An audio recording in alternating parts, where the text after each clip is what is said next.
Welcome to Smart Wealth with Joshua. Your daily stock analysis and catalyst talk. Today, we're looking at Planet Labs.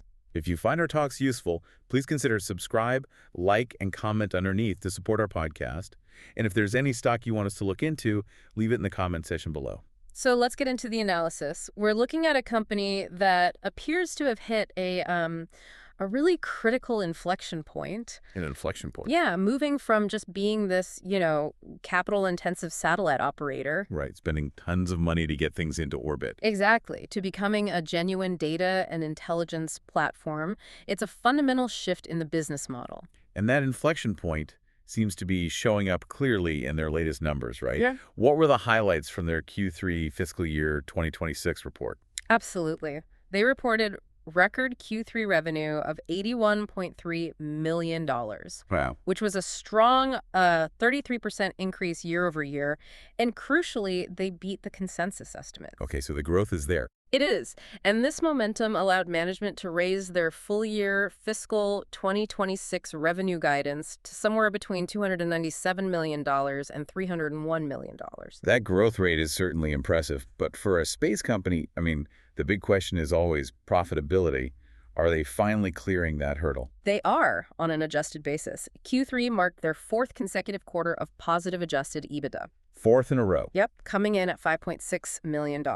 And even more importantly, they guided for the first ever full-year adjusted EBITDA profitability for FY 2026. Okay, that is a huge milestone. It's a major structural shift. They're targeting about $6 million to $8 million for the full year. And what about their long-term revenue visibility? Are they relying on, one-off sales, or is this sticky recurring business? The visibility is extremely strong, which is, I'd say, a key bullish pillar here. How so? Their backlog surged 216% year over year 216%. to $734 million. Right. And even better, 97% of their business is recurring revenue, So these are big long-term deals. mostly tied up in large multi-year contracts, which gives them this multi-year growth runway. It's Yeah. very predictable. That kind of financial discipline and backlog visibility, it requires a solid competitive moat.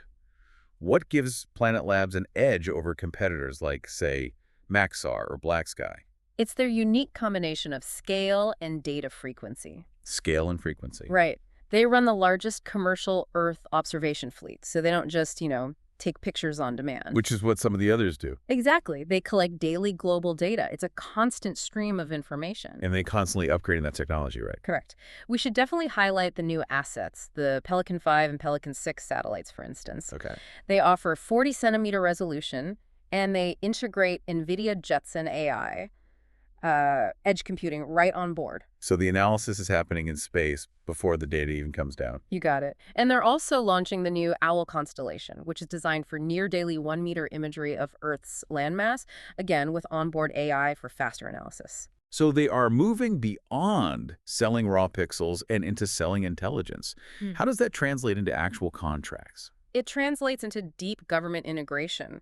Their defense and intelligence segment grew 70% year over year. 70%. Yeah, securing critical contracts like the NGA Luno B Award, a $7.5 million renewal with the U.S. Navy for vessel detection in the Pacific. So their data is becoming mission critical. It really is. And they have expanded NATO agreements. The data is becoming embedded in these workflows. That kind of growth and fundamental improvement must have just fueled the stock performance over the last year. Oh, it has been explosive. The stock has been up anywhere from, 384% to over 550% over the last year. A huge run. A huge run. It's been forming higher highs and higher lows. And technically, it's trading above all the major moving averages, which signals a pretty strong accumulation phase and a momentum breakout. Let's pivot to the balance sheet before we discuss the risks. Yeah. What kinds of financial stability do they have to support all these satellite launches and AI investments?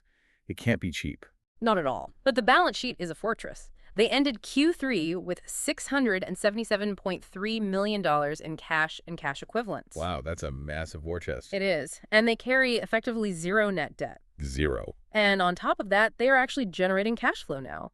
Q3 was their third straight quarter of positive free cash flow, about $100.9 million, with the year-to-date FCF at $55.2 million. So they are self-funding their growth investments. To a large extent, yes. Okay, we've covered a lot of bullish news, but every investment comes with risks. What is the bear case here? Where are the vulnerabilities? The primary risk is the simple fact that JAP profitability remains elusive. Right.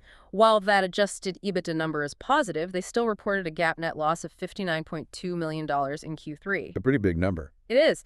This, combined with the stock's massive rally, means the valuation is still considered rich around 20 times sales. Which makes it vulnerable. Highly susceptible to volatility, yeah. And we saw some cautionary news regarding insider activity as well, didn't we? Yes. After that significant price increase, there were some insider sales in October 2025. Okay. Including about $3.1 million from the CEO and $1.27 million from the CTO. Now, this can be interpreted as standard diversification after a huge rally. Which is fair. It is, but it's something the market always watches closely. Plus, there's a temporary dip in the financial trajectory coming up. Exactly. Management guided for a temporary step back in adjusted EBITDA for Q4. They're projecting a loss of about $5 million to $7 million. So why the dip?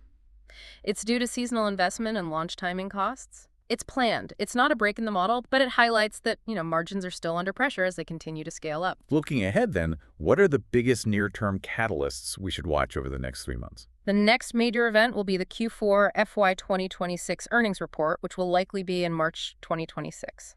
And what will investors be looking for? They'll be focused on whether they convert more of that huge backlog into revenue and, crucially, confirm that full-year adjusted EBITDA profit.